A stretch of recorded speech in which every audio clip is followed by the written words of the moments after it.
It was almost 5 hours, and I lifted up my mask, and you were sitting there, and I said, I think you may have saved my life. And you went, Yes. oh, well, that's nice. That's nice to hear. That is the man who guided me on my first ever psilocybin journey. It was the most profound thing I've ever done in my life. I felt like a one-legged duck swimming in circles, and I got the clarity that I needed. It inspired this show today. Don't miss a word. This is Hot Mics with Billy Bush, presented by our friends at LA Golf. Hot Mics with Billy Bush. Great time. You know it.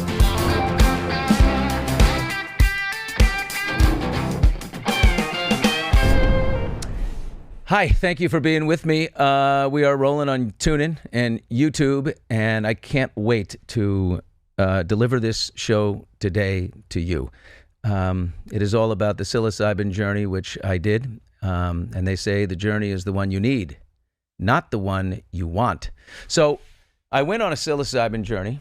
I have taken mushrooms before in college and giggled and laughed and felt fuzzy, but, you know, I was afraid if all the skeletons in my closet came tumbling out, I'd probably land in a permanent state of, like, psychotic paralysis or something. So, you know, I didn't want to short circuit all the things that could go wrong, maybe, you know, including your basic panic attack would. So I never went far. But then I met a guy on a plane. Now, we'll get to him in a second, but let me read from my journal a week before I embarked on this journey. Here's what I wrote. What I'm after is clarity, resolution, peace within me. I've gotten so accustomed to listening to the advice and wisdom of others, I've lost my own direction. I've become emotionally and psychologically dysregulated, and sadly have hurt people in my life by my actions and inactions alike. I feel like the clock on saving the quality and productivity of my life, career, and relationships has sort of run out of ticks. It's time to stop running away and drop into the chute of my mind and work out all the trauma. I have so much to work out. My mission is clear. Find forgiveness for myself and others and connect deeply and faithfully with my purpose, my meaning in life. With the best of intentions, I think I was a good father, but not the best parent. I told my kids things. I told them. I didn't teach them. 100% of good parenting is showing a child why something is wrong, helping them understand it. That means extra time, getting on their level. It's 1,000 times harder. Repeat what my dad told me, right? To my kids. I carry my two freeloading deadweight companions, guilt and shame, around with me wherever I go. For almost 10 years now, probably longer. My relationships with my children aren't deep enough to me. They're good, but not deep enough. And I will say I've turned to alcohol to numb for a long time. And guess what? It doesn't work. I've wallowed in a push-pull dynamic with everyone who loves me, divorce and falling, you know, in love with another person, unhinged me from the only anchors I knew, and now I don't know where to be, honestly. Since the greatest source of suffering is indecision, I'm afraid that happiness so far kind of eludes me. But, you know, happiness, what is happiness? I guess I should say meaning. The violence of cancellation and public shaming, you know, hurt me deeply. Being ripped away, my livelihood being torn away threw me into fight or flight. I did all I could do to calm or numb that frenzy, but I never healed. I added new traumas on top of lifelong unresolved trauma. The old stories of my past replay in my head. Can you relate to that? And our thoughts are our destiny. The idea to embark on a journey through my heart, mind, and soul began over Labor Day weekend in Coeur d'Alene, Idaho. I ran into a guy I'd played pickleball with several times named Adam. I learned that he was flying back to Los Angeles on the Sunday of Labor Day. I was desperate to avoid having to take a 7:10 a.m. flight out of Spokane, Washington the next morning. So I mentioned, you know, hey, can I go with you? And I did. So in the car, to the airport, I told him a lot of guys were enjoying the mushroom gummies on the golf course, some with a little kick of MDMA. And he lit up. He said, look, I don't drink, I don't smoke, and I've never taken drugs, but psilocybin is 100% good for you, physically, biologically, emotionally, and psychologically. So this man, this very successful investor, had done the research. He said it's pure fact. Anyone who truly knows, who studied the effects, agrees 100%. The only naysayers or critics are those who have not studied the science or have an opposing agenda. This kind of silo of a man came alive in seconds. And I will say he's the most electrifying, intense, engaging speaker I've ever encountered. The assurance of Tony Robbins, but he's not selling anything. He just wants to see more people set free. So I committed right then and there to going on a journey. And a real one, 5 to 6 hours into my past to clear away scar tissue, address the depression, and forge a new, totally fulfilling path ahead. So Adam connected me to Louisa and Dr. Ilan, the couple who will serve as my guides. And he told me, Louisa came to this work out of sheer necessity. When she was 40, she lost her 3 children and husband in an accident. Devastation. She healed, and if she can, then we all can. The patterns I learned and have lived with have led me to a dead end. I only know how to cope and numb the pain, and I'm ready to fix that. I want the rest of my days to be the best of my days, for me and all those who were entwined in this life with me. At 53, I'm on a journey to discover myself, seize control of my life and my purpose. Less than a week after parting company with psilocybin's greatest advocate, I spoke with Louisa and Ilan for what would be an onboarding call. He was amazing.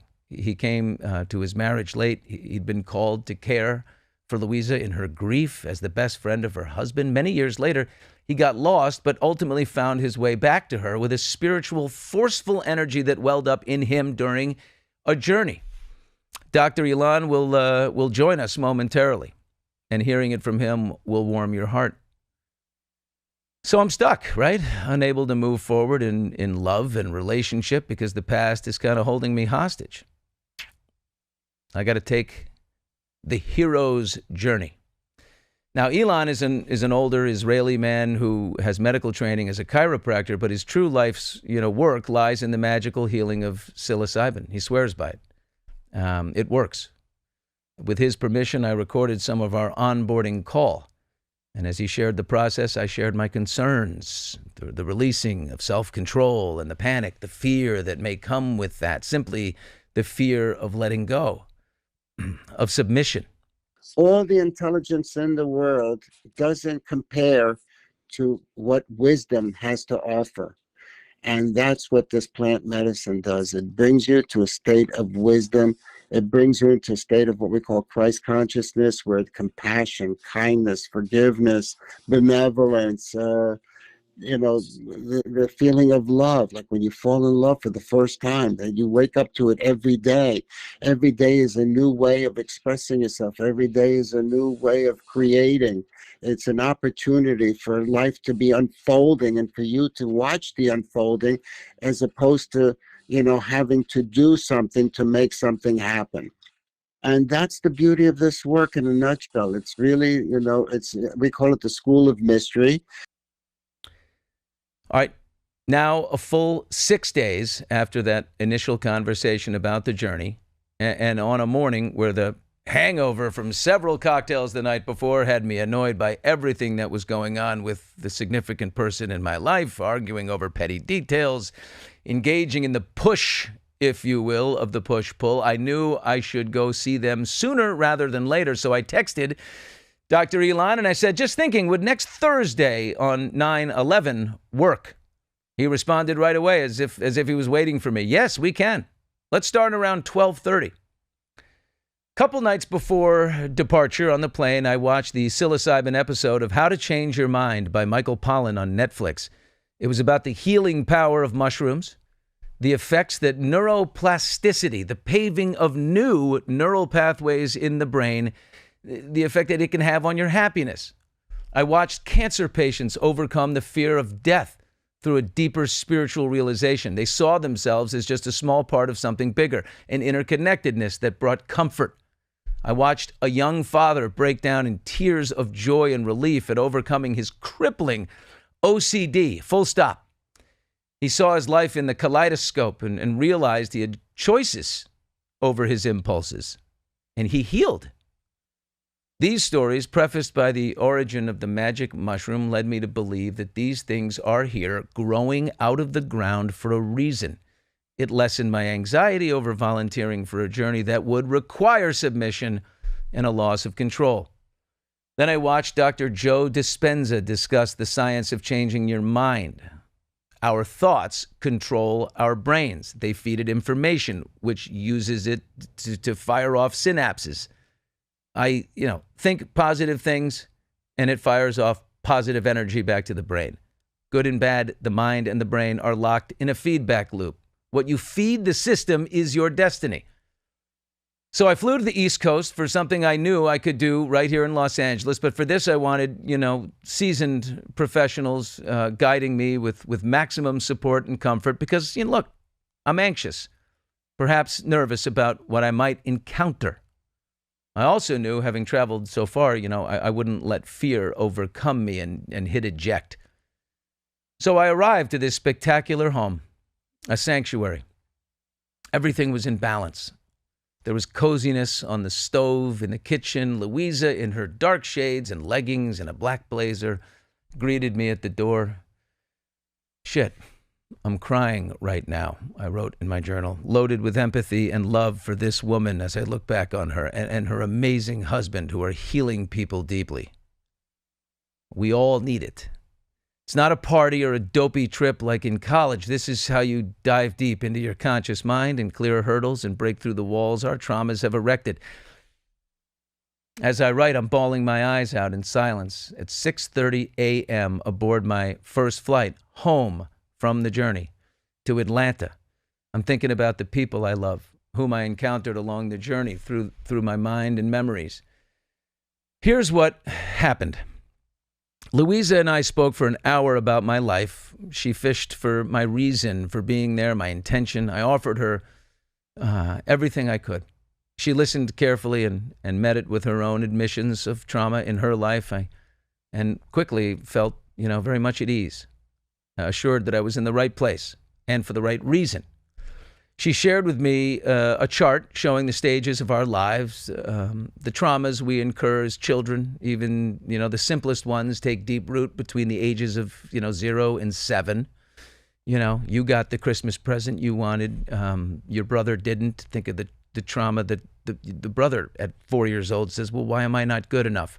Seems small and simple and silly, but they're real, and they add up.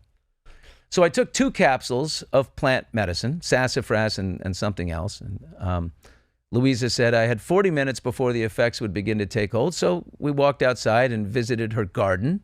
Beautiful.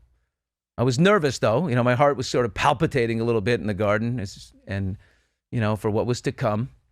She handed me off to her husband, Ilan, who guided me to his gazebo out back above the pool. It was peaceful. I started to feel some heartburn, though, for which Ilan, who's, had training in this area, had the perfect remedy. He rubbed my psoas, he massaged my adrenal glands, and amazingly, it all abated.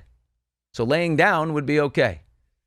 The first, but by far not the most profound bit of healing was right there in a chiropractic sense. Once back inside the sanctuary, he gave me 2 more capsules and said, it's time to lie down. Nothing profound occurred for about 15 minutes, and I lay there, and it's just as I was about to say, you know what, I might need more. Like people have said with edibles before, oh no, you don't need more. A warm heat came over my body, and just whoosh, I dropped into the journey. It began. The music, like this Amazonian rainforest blend, led the way. The journey followed the music, or the music led the journey, and I began to encounter the ones I love and who love me. I immediately encountered a very special person, a kindred spirit from my past, sort of maybe the yang to my yin, perhaps. But a bit to my dismay, it was brief, that encounter. I thought I was like, well, this must be insignificant because the journey was taking me elsewhere. It saddened me a bit. I wanted to go back. Surely the journey had made a mistake. This couldn't be. Well, let's just say the journey knows what it's doing, and I had other people to encounter first. It was all part of this grand, miraculous, magical plan. So I went to my ex-wife first, and then my eldest daughter. I saw them really happy. Mom in a warm, vibrant home, music, great food, great people, the center of the universe, in this beautiful town. It was amazing. My daughter, who's gone through some things in her life, some traumas, as many have. I saw clearly in a cute sweater, her hair full and beautiful, seated with friends and children running about the yard. My little warrior was going to triumph over the demons and in life and live the life she dreams of. And tears just poured down my cheeks right underneath the eye mask. It was such a joyous relief. And then my brother, I saw him first as a little boy, so earnest and desperate to please our parents, but kind of feeling a little ignored and unseen. And I sort of remembered that, because I think I was a little more boisterous and they had to pay more attention to me. And then it dissolved and I saw the man he is today, resilient, compassionate, still earnest, but, deeply loving. Warm tears again rolling down my cheeks. And then my other two daughters, the middle child, because, nothing troubled her in a pronounced way. We kind of, when she was young, concluded our attention, like what happened with my brother, more urgently needed with the other two. And, I sort of felt this feeling of love and compassion and empathy. She needs me to acknowledge that, to validate and address with her the many anxieties and worries that she has about the world and how to build a life that's fulfilling and, and frankly pays for itself, right? Kids these days don't have what, it's going to be harder to do better than your parents for this generation. But it was clear to me, to be more present with her. And then my little one, I've been accused of favoring her when she was little, coddling her more than the others.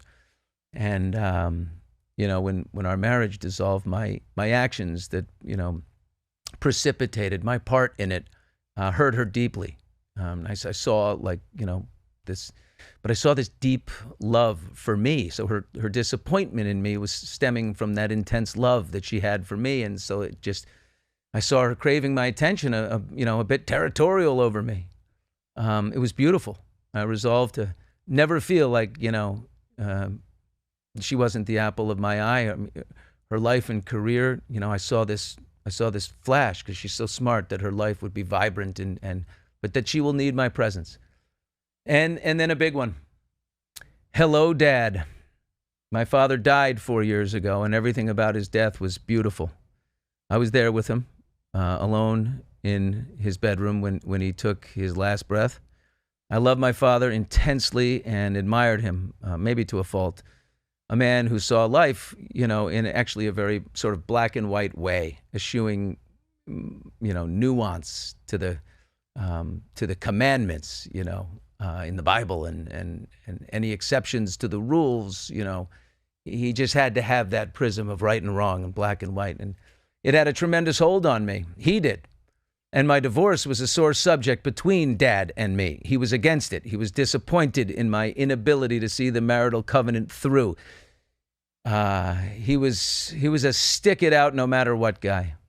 And this has been a great source of my indecision and sort of pain, over the last 9 years. I had a hard time moving forward with anyone else. A terrible spin cycle of indecision and unhealthy sort of anxious, avoidant, push-pull behavior began with others as I tried desperately to keep all options close to me in case, things all of a sudden became clear. I couldn't pick a direction.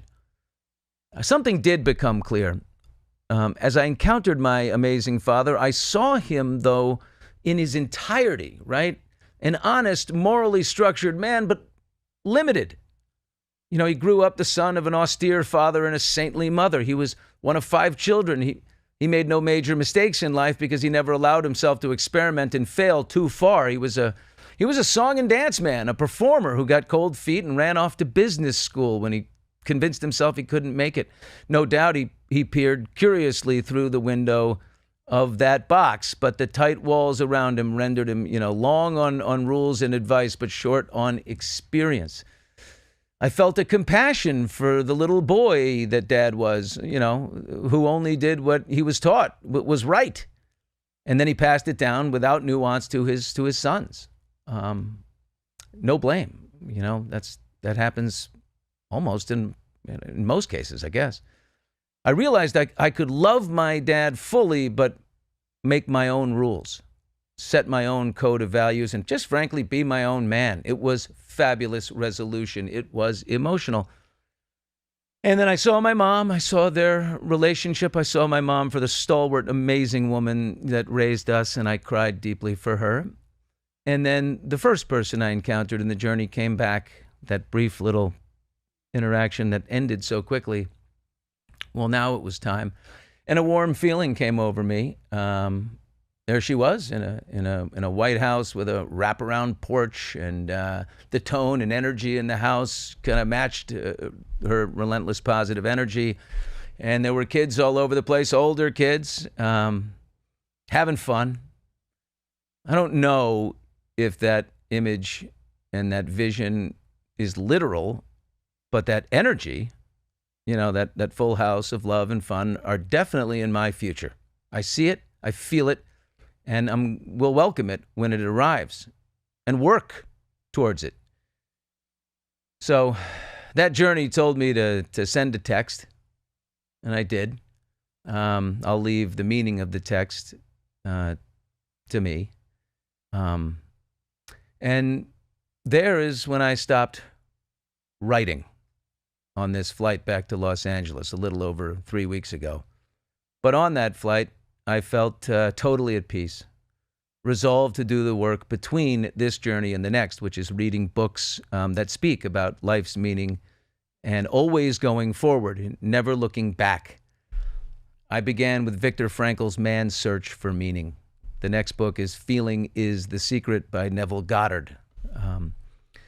The work is to keep exercising these new neural pathways in my mind.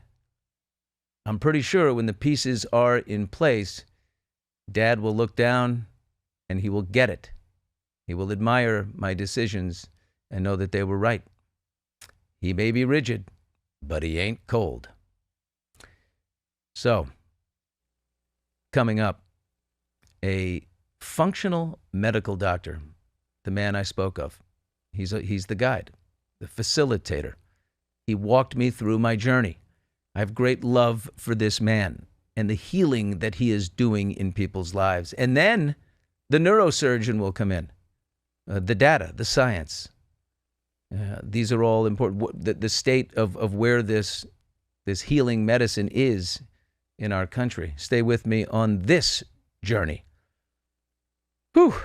But first, a word about Ollie, our family dog who's so great they named a company after him. Kind of. There he is. That's when we first got him. Please stop eating grass. I have a feeling it's going to make you Yeah, fart. just eating that grass. I know you're going to fart like crazy if you keep doing it. Cut it out, Ollie. Dogs deserve our best. They are part of our family, aren't they? Well, the Bushes have Ollie. And there's Ollie as a little puppy, but he's a big dude now. He loves to swim. He likes the hot tub.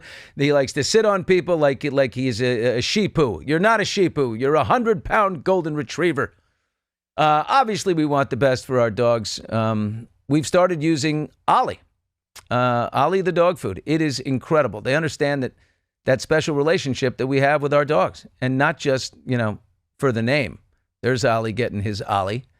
They offer fresh protein-packed meals made with real human-grade ingredients, and Ollie's got 5 recipes, all slow-cooked for top nutrition. I'm pretty sure my dog eats better than me. Ollie can be picky. He eats, he gobbles like crazy when it's right, And Ali has tailor-made meal plans. I love that. So even the pickiest eaters are happy. The meals are perfectly portioned, super easy. All comes with a scoop for easy serving and a storage pup-tainer.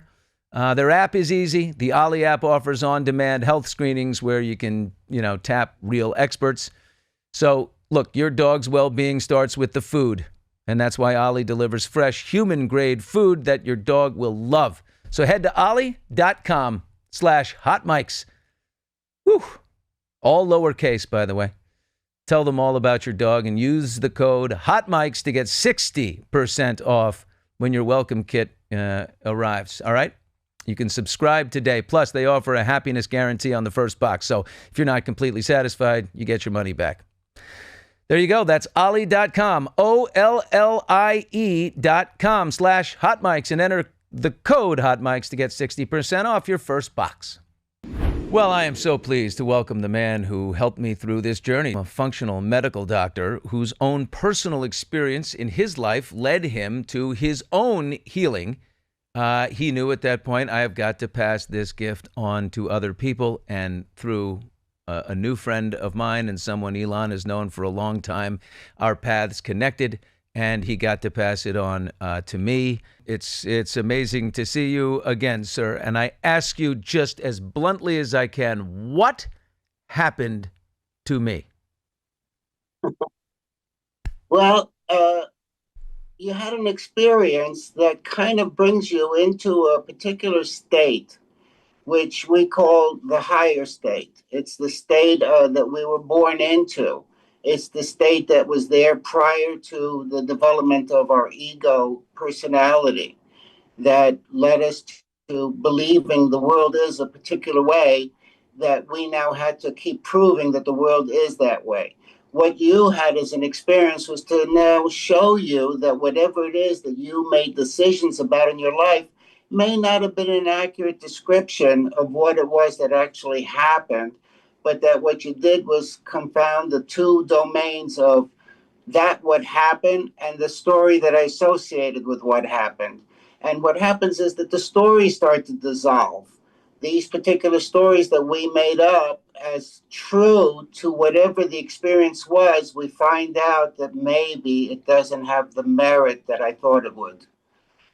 I've seen a therapist, since I was 14 years old, on and off. And for the past 9 years or so, I find myself, ever since a career trauma and a little bit of childhood trauma, we talked about some trauma in the marriage, some, all the traumas throughout my life. I always find that with the therapist, I kind of go in every week and have the same conversation. I pay $400. I come back the next week. We have the same conversation and nothing really happens. And so when I explain it to people, I say, well, the answers are in me.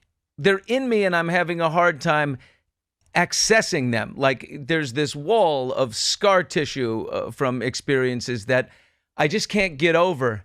And the plant medicine, and we had 4 capsules, it just got me over that wall and into this state of mind where everything that's in me, all the answers that are in me and the connections that are in me just kind of poured out. And I did have access to them.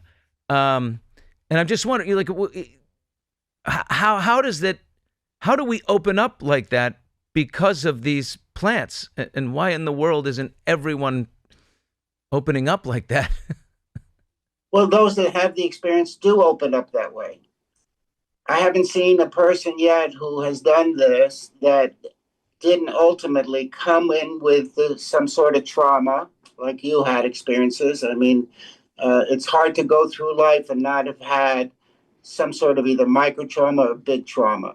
And then once these plants, which are considered to be heart openers like mistletoe and, chocolate, cacao ceremonies also open up the heart. And this is why on Valentine's Day, we have chocolate to offer in the face of, love. Mistletoe, kissing under the mistletoe. Also, that myth is that mistletoe also has these components within them that allow the heart to feel something that has been constricted within us. Uh, it's hard to be vulnerable in a world that tells you to toughen up. And, this is a way that we're brought up in a culture that doesn't allow for us to feel anymore. And you see a lot of people taking antidepressants, anti anxieties, and feel even less than they did before they took this medicine, although it gives them a feeling of calm. And in that calmness, they think everything's okay, but it's a false sense of calmness. These heart openers allow you to feel again. They allow the heart brain, which has as much serotonin and dopamine and other oxytocin. There's so many different feel good chemicals in the body that are released at this juncture. And this is where the plants do their magic. They've been around for thousands of years, and they have this capability of revealing truth that lives within inside of each and every one of us. You say, you told me it's going to, when you come here, you'll get the journey you need, not the one you want. It's the most powerful thing I ever heard. And I told you afterwards, I got both. The journey I wanted also, I mean, maybe everyone doesn't get that, but the one I wanted ended up being the one I needed. So at least I was very in tune with myself as to what I needed resolution on. And I, two figures in my life. One, a trauma from when I was 8 years old, a sexual trauma, and then a character in my professional life who put me through a terrible thing. And I thought, oh boy, this is going to be terrible. I ended up having compassion for both transgressors, for both people. Yeah. I ended up feeling this like, oh, I saw in a different light, a sadness almost for them. And that I did not expect, but I certainly welcome. I welcome a softer heart at every turn. Yeah, you were introduced to what's called Christ consciousness. And that Christ consciousness has the characteristics of forgiveness, kindness, generosity, gratitude, love. These things are the expressions of the heart. And once you learn how to express yourself from the heart, you realize that people are just people. They're not doing things to you like you become a victim of them. As one of my mentors once said, that with every breakdown, there's a following breakthrough. And this is what happens to so many of us that, you lose a job that you've been wanting to leave for years, and finally you lost it. And the universe helped you out. And the next thing is that all of a sudden the whole universe opened up for you. So these are the importance of having breakdowns in these particular traumas. They lead us into being the best person, the best variation of ourselves. So, we often frown upon and we dwell upon all these things, these mishaps in our lives, these incidences that leave us feeling wounded, only to find out that they were great teachers. Yeah, I'm reconnecting with him, who helped me through this psilocybin journey, which was the most profound thing I've ever experienced in my life. And you told me something after, like 2 weeks later. You said, I said, what do I do now? We had a bunch of books to read about the human. I'm in the middle of Viktor Frankl's Man's Search for Meaning. I'm enjoying that. I mean, here's a person who could see, because you told to me, keep 2 feet in the future. Billy, stop telling yourself the same old stories. Let the old stories go. Keep 2 feet in the future, not one in the future, one in the past, and go forward towards the new future you. And I thought, wow, Viktor Frankl could do this at Auschwitz, and I certainly, his trauma was deeper than mine. I can do this in my life. Is that really the key for everyone once they release, to keep only going forward? Listen, the past is dead. You can't do anything about the past. What you can do is keep reliving the past and be condemned to the past and the stories of the past, or put your attention to where it is that you could possibly now go to a model that you can create within your own imagination of who you could be, who you're born to become. And all those incidences in your life, you can't discuss them because they're tainted with false images, false perceptions, things that we make up about what happened. So keeping 2 feet in the future stops you from being contaminated by the stories of your past. How did you how did psilocybin and plant medicine um, affect your life? What happened in your life that you stopped on a dime and decided to help other people with this? Well, there's a lot of things that I can share with you about what happened, starting from early life.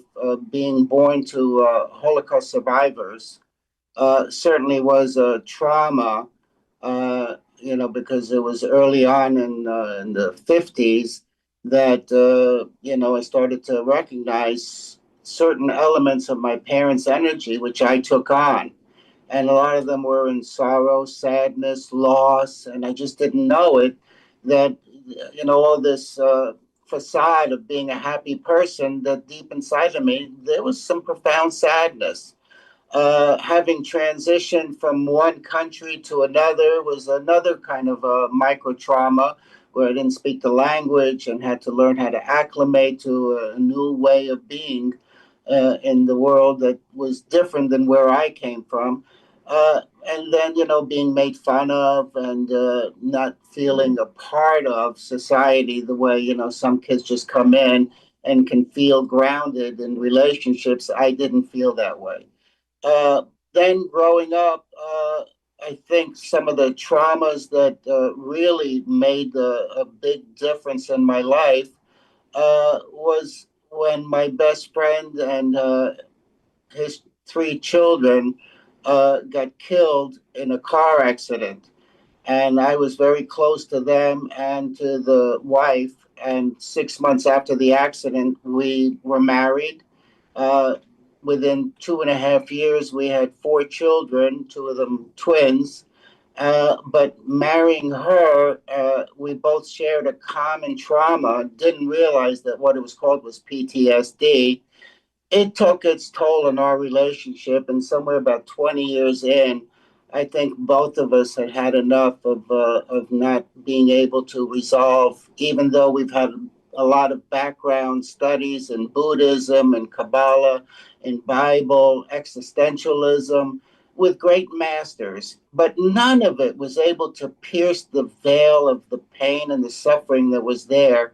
One day I got an invitation from one of my patients who happens to be a philanthropist and travels around the world, uh, invited me to come meet a shaman. And I had no idea what that meant, meeting this person, but I found myself involved in a ceremony, a sacred ceremony, uh, with unknown people, and really having such a profound experience that I really saw so much of whatever, all the traumas that I've been exposed to.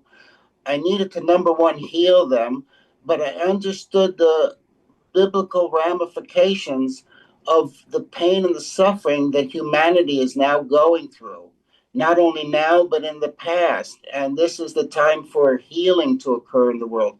And these plants are the allies to that healing. And being a doctor who's always been a seeker for the cause of what it is that is a major factor of all of our illnesses, I came to the notion that what was really going on is that we've all become very dispirited. And I remember back in the 80s where they were discussing about the mind body connection. And it never dawned on me at that time that what was really clear for me later on was that I always saw the triangle of the mind, body, spirit, and that what happened was that spirit was hijacked, so the mind collapsed over the body. And once the spirit is restored, then, and part of the journey work is soul retrieval. They say that parts of our soul fragments, and just the retrieval of that allows us the full expression of what it means to being human. So without spirit, and you see so many people, they're dismayed, they're unhappy, they're not fulfilled, they're feeling empty, they're feeling the void in their life. And like you said, waking up to the same way of being every day that keeps creating the same outcomes every day. This really does intrude into that and has people awaken to seeing that there's some other place within me where I can access that being and become that person that I was born to become. You say plant medicine healed your marriage, it healed your relationships, it healed what was inside of you, and did that happen from the very first experience? Like what I felt was a real change and a real. I saw the future. I saw things that I couldn't get out of my own way. They say the worst form of human suffering is indecision. I have been in a state of indecision on relationship, career, in so many ways. I just like a one-legged duck swimming in circles. You know what I mean? And then I saw love. I saw what's out there. I saw the person I want to be. I had reconciliation with my father, who, was kind of heavy on me about the divorce. And, he just lived in and I felt such compassion and love for him because of his morals and his integrity. But I also saw that he was a bit limited in that, you can go forward and you can, experience love. Why waste the rest of your life saying, I should have done this, I should have done that, oh darn, and it holds you back. It's just trapped in hell. But did you go forward from the first experience? I feel like the first was profound, but I also don't feel like the work is done. The first journey definitely showed me promise. And it was the promise that, first of all, if I can see my wife differently, that and it was very interesting because the message that I had received when I asked, well, what about my marriage? And the answer came, I gave you your wife. Now, what do you want to do with a gift from me? And I said, oh, wow, well, that certainly puts a twist to this. And I realized how much I really had to value her and not look for her to be okay in order for me to be okay.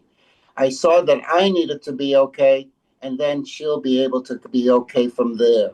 I think the journey definitely, for some people, probably says, let her, to a certain relationship, you might feel this deep sense of, I love this person, but they'll do better without me. You can lead to release somebody, and also, or heal with somebody. In your case, the latter. Which there are exceptions always, that there's always going to be somebody who resists the work. It's not like the plant medicine is going to do the work for you. It just reveals things for you. It's up to you in order to be able to then take the experience of the journey, because the real work is between the journeys. And that work means that you have to be able to observe your tendencies. You have to be able to see where you are creating whatever it is that's showing up. And if you don't like what you're seeing, create something different. You have that capacity to create life as you want. It's called a manifestation. Now, most of us manifest life as a problem.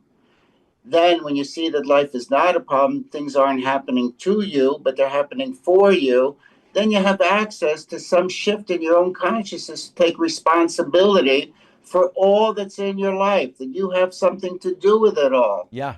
That's it. All these people you see on Instagram, these like manifested people, they're not wrong. We are definitely our thoughts, right? If we repeat the same thoughts, we are the one-legged duck swimming in circles.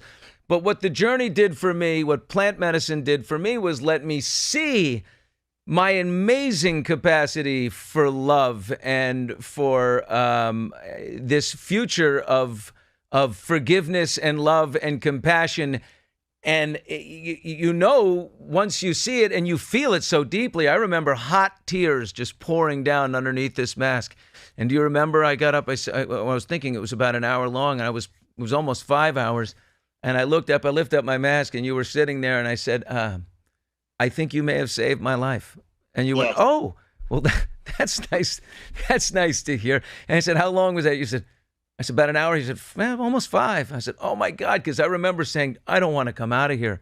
I saw the potential for love and compassion and connectivity with people in my life, and it was the most positive I've felt in 10 years.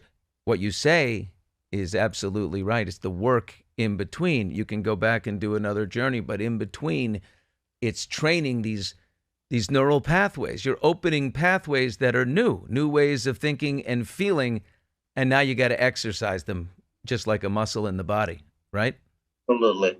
Absolutely. Listen, Billy, you're one of those who really, the amount of pain that you've endured in your life, to the degree that you've had that much pain, typically what we see people like that, when they come out of this, they have the most profound outcomes. They really never want to go back to that pain again. And you took on to this like a duck to water. Speaking of ducks going in circles, you're not going in circles anymore. No, I You're got 2. Yeah, you're really you're one of the amazing uh, journeyers, truly, because in that one session that you were able to see that your life was saved, and who saved it was you. Yeah. And not only did you save your life, but you'll wind up saving a lot of lives around you as a result of that. And, they call this the hero's journey, because what you do is you get to see that you're no longer the victim of your life, but you're actually the hero of this journey. And for the rest of your life, that's the role you're going to be taking on in terms of how you feel and see yourself. My friend and a man who's helped me in this journey to heal and to become everything you are meant to be.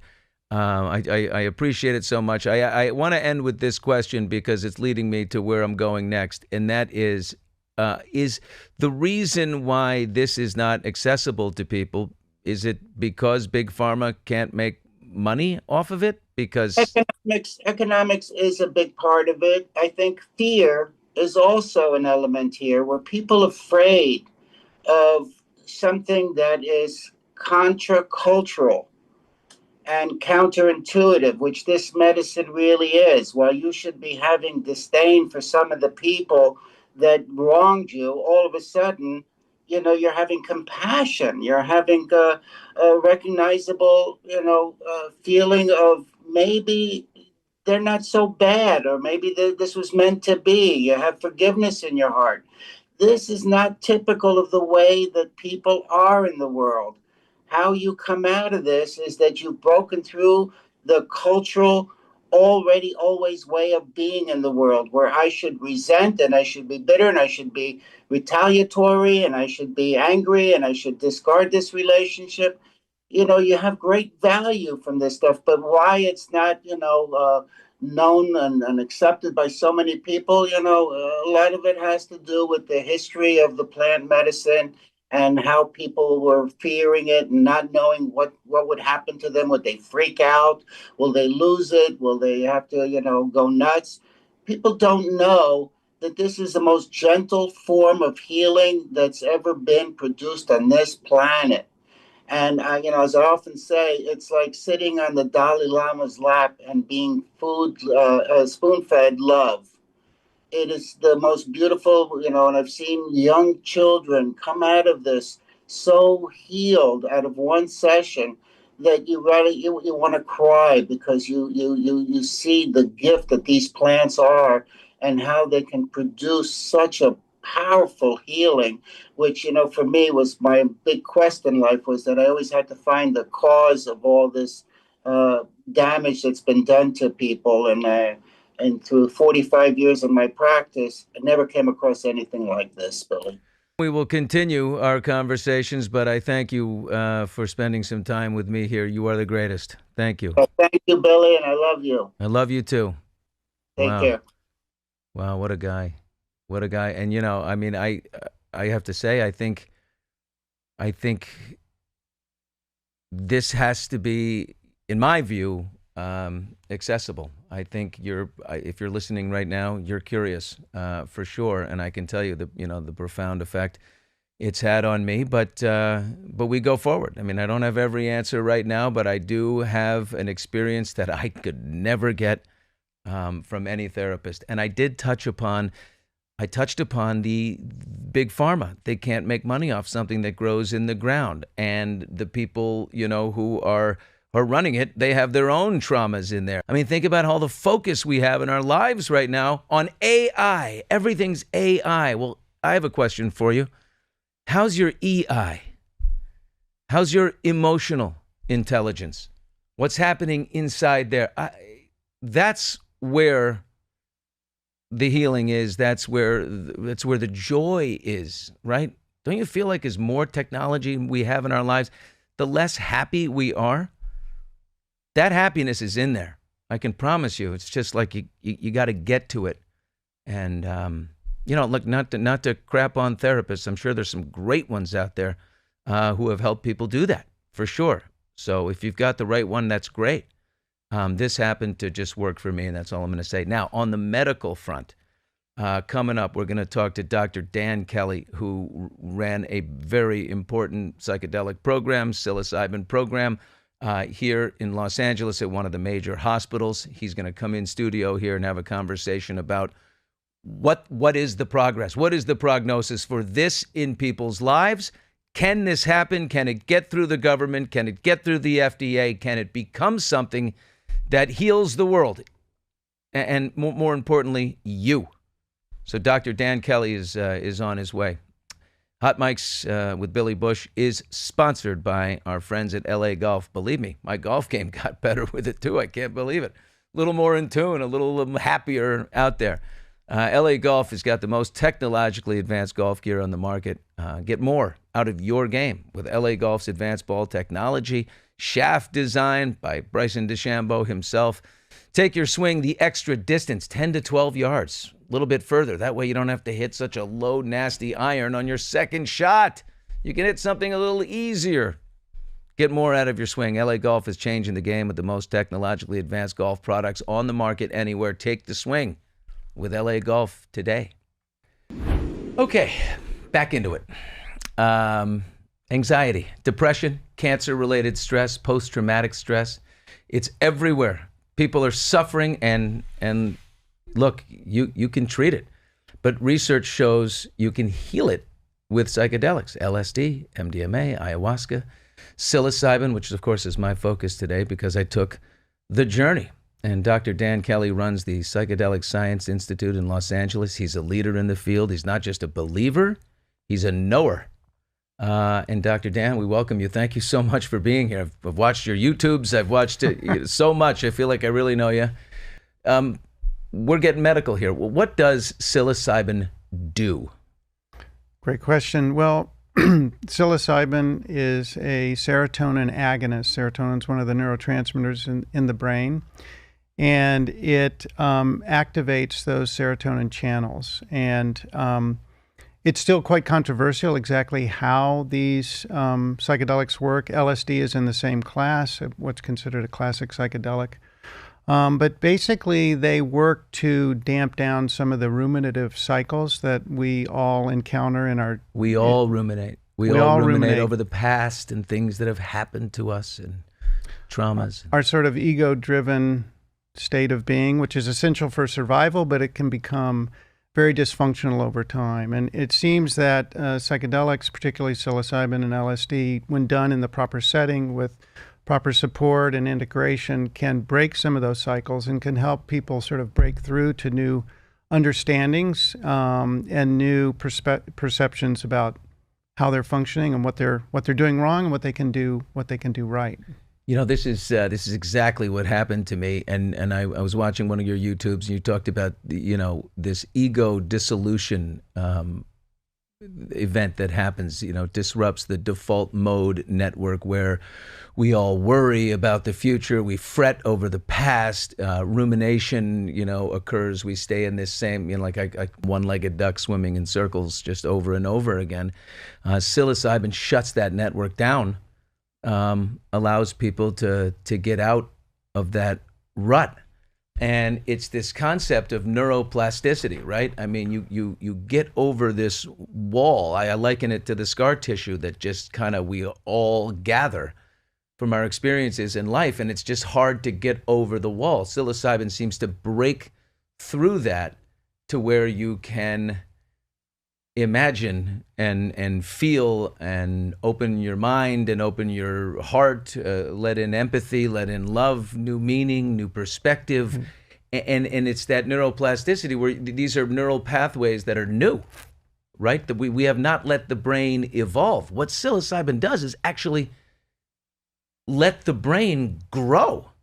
Yes, very well said. And all of the psychedelics are neuroplastogens, and they actually change the structure and the function of the brain. And so it happens transiently while people have their experience, say a 4 or 5, 6 hour psilocybin journey.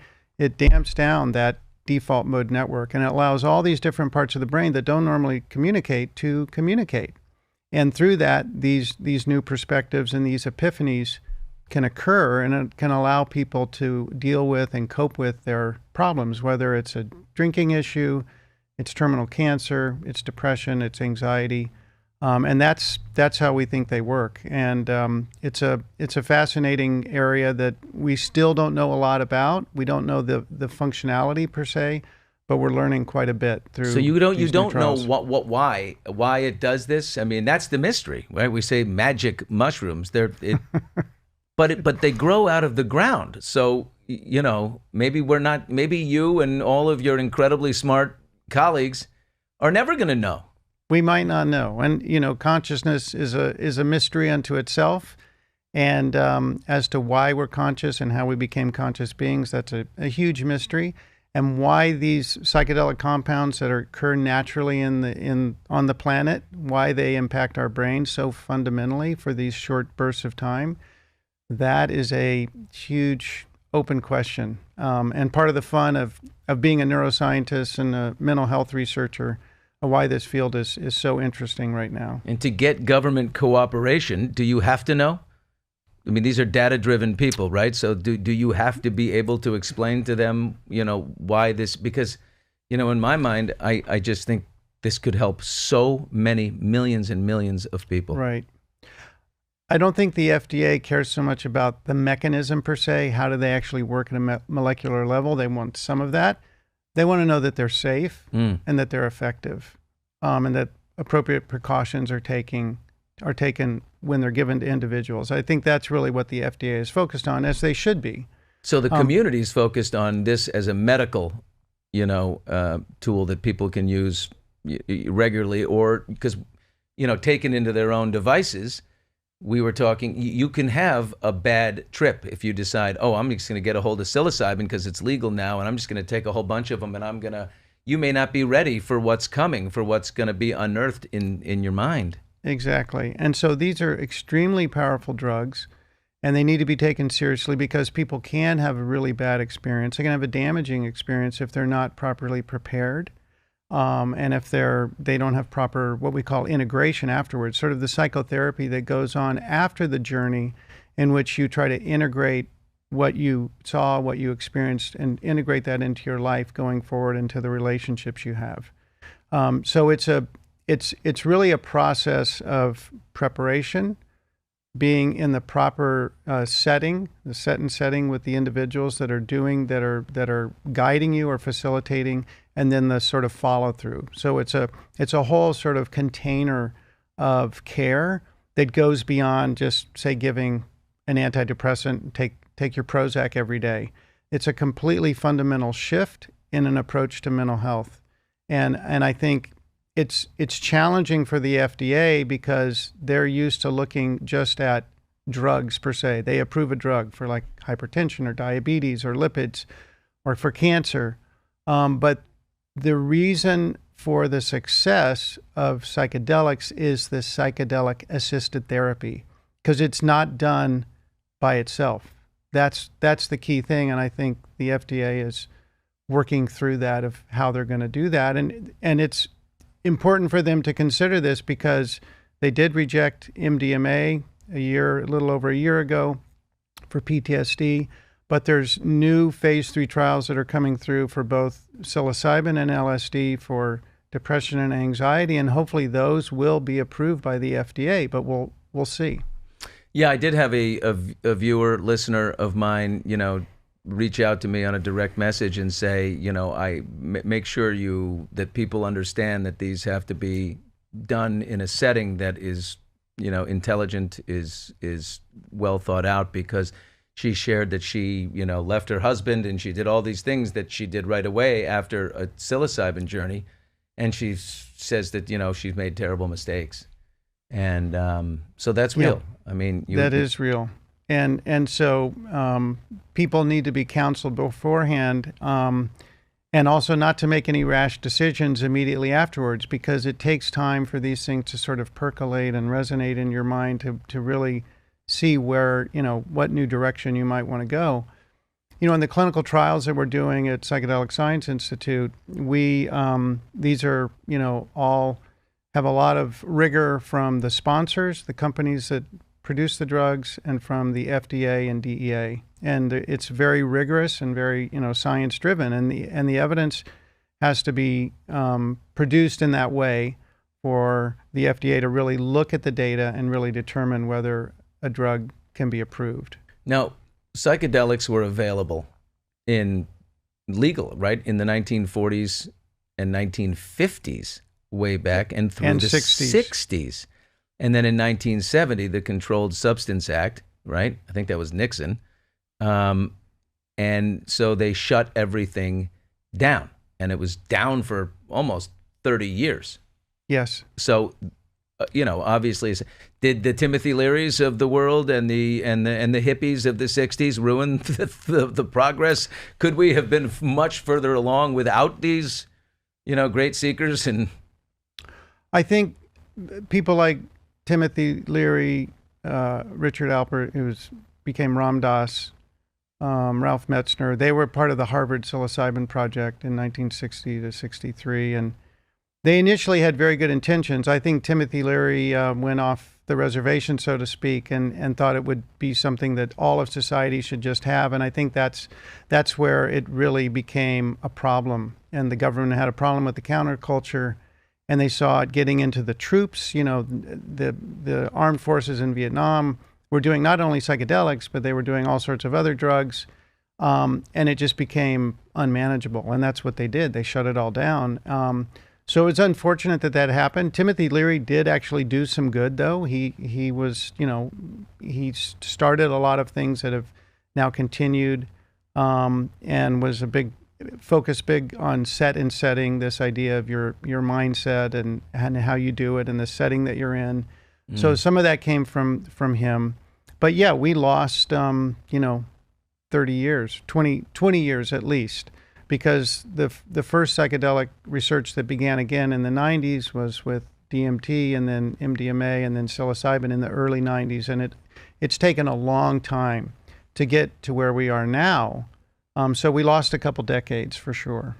We're talking to Dr. Dan Kelly, who runs the Psychedelic Science Institute, and we're talking about the medical side of psilocybin and psychedelics, to treat depression, anxiety, PTSD. Well, look, the psychiatrists will prescribe SSRIs, the Lexapros and the Prozacs. So Big Pharma has lots of money to make on SSRIs, not to get all conspiracy theorist here, but is that part of the holdup, part of the resistance, is that pharma can't make money off of things that grow in the ground? I don't think we know that Big Pharma is trying to repress this or hold it back.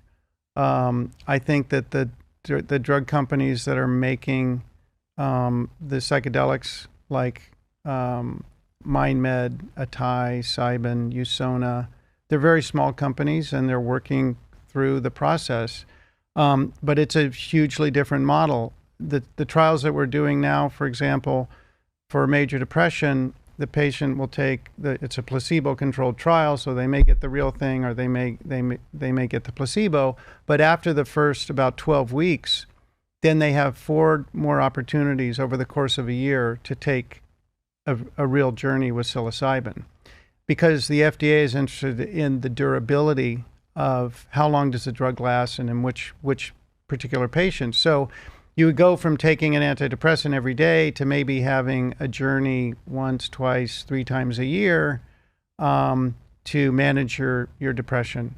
And that's a very different business model, obviously, for the companies producing those drugs. So I don't know where it's going to go, but hopefully the science will lead to the best possible care for individuals suffering from anxiety, depression, addiction, PTSD, because that's really what it should be. And I think the problem with SSRIs and drugs like that is it's basically suppressing your brain. It's basically tamping your brain down. Right. It's dulling you down. It's it's not psychedelic. Healing. It's treating. It's not healing. Exactly. Symptoms, not root. And it's really, I think, psychedelic assisted therapy, the idea is to use your whole brain. You have this amazing brain, use it all, let the connections work, keep the plasticity going. That's not what the antidepressants do, or the anxiolytics, those drugs. And so it's a fundamental shift in the way we would look at mental health. The other thing that's so interesting, me being a neuroscientist, is looking at it for neuroscience conditions like traumatic brain injury, Parkinson's disease, dementia, chronic pain, stroke. Those are all areas that are potential targets of the neuroplastogenic effects of psychedelics. So that's a whole nother field that we can be exploring in the coming decades. What I also found fascinating, Doctor, is the fact that psilocybin, MDMA, because you said they're serotonin agonists or whatever, they're not addictive. You can't overdose at all on psilocybin, but you can take way too much and have a bad trip or something, but you can't overdose. Like nothing can happen to you. So you can overdose on psilocybin, LSD. You can certainly have a bad trip. You can do something really crazy, like if you're not in a proper container, you can think you can fly and jump off a building, and those sorts of things have happened, but not in these clinical trials. That is not happening. There's some controversy over whether MDMA has some slight addictive potential because it's an amphetamine to some degree. Ketamine, which is a off-label psychedelic, is addictive. It is addictive. And so there is some precautions there, but the classic psychedelics have no addictive potential at all. Why would the ketamine, which can be addictive, we know Matthew Perry, here in Hollywood, famous Friends actor, got addicted to ketamine, everything else, but to ketamine, and he started taking street ketamine and getting it on his own, and it ultimately made him, collapse in his hot tub, and he died. Why would ketamine be legal? And something it's addictive, and something non-addictive like psilocybin is still considered a Schedule I drug in America, like heroin, and they treat it the same way, but it's non-addictive. Yeah, go figure. That's crazy. Well, and ketamine has been around a long time. It's a dissociative anesthetic. It's used a lot in hospitals and emergency rooms, and it's a very effective anesthetic. But at sub-anesthetic doses, it produces a psychedelic experience. But it has an addictive angle to it as well. So, I think of people with sexual trauma, assault, rape. What's dissociative might be helpful in that regard, where you can, pull away from the experience in order to gain perspective. But what would be, for someone who's been through that, of which there are far too many, what would be do you think, the right path? Well, certainly the medicine, the psychedelic that has the most of a track record for PTSD, any sort of trauma, is MDMA. And MDMA has been around for a long time as well. And as we talked, it went through 2 very positive phase 3 trials, but was rejected by the FDA in the summer of 2024. The really interesting thing about MDMA, it's much more of a sort of messy psychedelic in that not only is it a serotonin agonist, but it also stimulates release of dopamine and oxytocin. That's why they call it ecstasy. Which might Yes, not be and so- helpful in the fact that we're trying to get Right. this medically to people. When you hear ecstasy, it's like party drug. Well, so it's also known as an empathogen, and that's probably because it causes the release of oxytocin, which is a hormone produced in the Yeah. brain and the hypothalamus, and it's the bonding hormone that allows women to feel close to their baby. And so the thinking is that people that have been through, terrible trauma, might be rape, wartime, crime or trauma, that the oxytocin allows, and the amping up of cortisol, the stress hormone, allows people to deal with these traumatic experiences during their journey, so they can have empathy toward the person who abused them, and fortitude because of the cortisol. And it's thinking that in that setting, and again with the proper guides and facilitators, that they can face their trauma because of this state that they're in, with surges in oxytocin and cortisol and serotonin. Wow, it's just. What do you think? What is the prognosis right now as we sit here in 2025? I keep thinking RFK, is our Health and Human Services guy. He's our medical guy. Trump has looked, but he's also a guy that's might be open-minded to this kind of thing. I mean, is there any word from the government of where we are? Not yet. I'm not on the inside on that, but we're hopeful that he and the FDA will look favorably on the potential of psychedelics.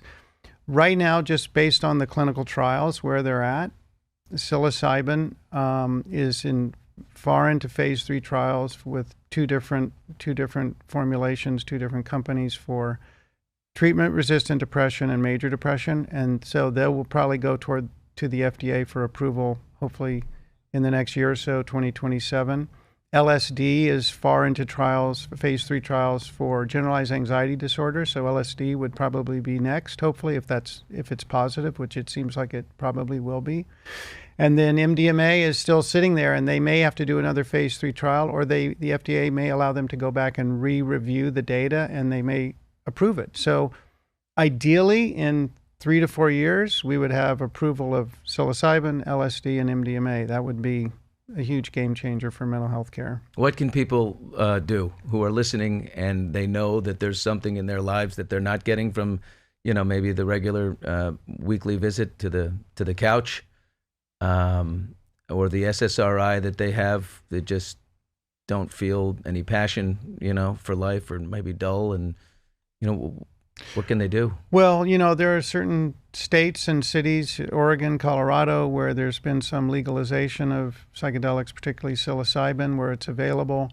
Really, if you really need it and you're really curious, even now, you can probably access some type of treatment. You can. I did. Yes, exactly. I mean, the underground is alive and well, and I'm not advocating for the underground, but there are people out there. But ideally, you need to know what you're doing. You need to set an intention. Do not take this on your own and think you're going to solve your problems. You need to be with someone that's guiding you and knows, as I spoke to, moments ago, you need to have that, that sort of safety net right there, because there's onboarding and then there's offboarding and what Yes. happens afterwards. And we are seeing these days, even in our clinic and others, see people that have been harmed by psychedelics because they were not prepared properly, or they maybe had a risk factor. I mean, people, for example, with schizophrenia or family history of schizophrenia, those sorts of patients or individuals should be very cautious with psychedelic assisted therapy. So there's a lot of potential issues, but we're hoping to thread the needle here and get these medicines approved in the not too distant future. No, the potential is massive. I mean, I know it. I know it in my bones. Your website, is there, if anyone's listening right now that really wants to start educating themselves, because that's the first step. I mean, you got to know Yes. what it is, have an understanding, and then you really, so much anxiety. I had so much anxiety before I did the journey about, the idea of it first, and I'm like, well, what if I lose control? What if I don't want to lose control? We're all trying to hang on so tight to the guardrails in life that, this could be, once you start learning about what it is that's going to match your intention, that all subsides in a big way. But can you give us a website address or something? Yeah, I would just say on that, the mantra that we like to use, and I'm sure you heard this, is trust, let go, and be open. Assuming you're with individuals with experienced guides, facilitators, and that is, it's not easy for us to do, but that's really kind of one of the keys to having a meaningful journey. So the website for Psychedelic Science Institute is psychedelicsci.com. So it's psychedelicsci.com. We have 2 clinics, one in Santa Monica, one in Hollywood, an amazing team. And we're doing these clinical trials, and we also do ketamine-assisted psychotherapy. So you can learn. Just the first step is to learn. But Dr. Dan, Dr. Dan Kelly, the Psychedelic Science Institute, thank you for all the work you're doing, and thank you for talking to me. And boy, I'll tell you, I'm going to close with a couple of quotes from Carl Jung, who is fantastic. I am not what happened to me. I am what I choose to become. And that is where all of the hope and potential in psychedelics is to me. And then the last one is a perfect button, and it is, the privilege of a lifetime is to become who you truly are. Wow. Those are beautiful, beautiful quotes. Well, thank you, Billy. Thanks for helping us get the word out and educate the public. Absolutely. Dr. Dan Kelly, that's it. There's our episode here on Hot Mics. A big turn, but I believe in it. I believe in it wholeheartedly, and I know a few lobbyists if you need them down there in that Washington in the swamp. Absolutely. If you need some muscle, you know what I'm saying. Thank you so much. Well, that is it for us. Thank you for listening to Hot Mics. We appreciate it. And we will be back with an incredible episode on Wednesday. But Hot Mics is brought to you by LA Golf. Yes, you wouldn't believe what the psilocybin journey did for my golf swing. It was like so relaxed and all this weight off my shoulders and piping it down the fairway. Get yourself an LA Golf driver designed by Bryson DeChambeau, the most intense scientist who plays the game. Just go to lagolf.com. Thank you for listening, and we'll see you next time.